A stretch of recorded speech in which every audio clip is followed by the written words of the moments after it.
idi. Qorxma oğlum deyəndə rahat olardım, onun yanında da dünya dar olardı. Əlində kitab yoxdu amma öyrədirdi, əməllə səbirlə, hörmətlə böyüdürdü. Bax mən indi Mirsəyid qürurumla danışıram, çünki arxında dağ var, adıram mən onu tanıyıram.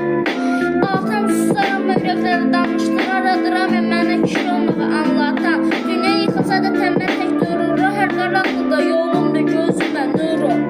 Həyat səhtidə o yumşaq olmadı, sənə baxdım bildim ki güc olmaqasın olmadı. Zəhmətin tərlərin bizim rahatlığımızla, sustuğun illərdə mənim təcrübəm yazıldı. Bəlkə dünyaya nələr verməmişsən sən, amma bizə hörmət şəxsiyyət anlasına vermişsən. Ramin atam yox, ruhumun dayağıdır, hər ruhumda o var çünki o alın təridir. Atam susar amma ürəkləri danışdırır,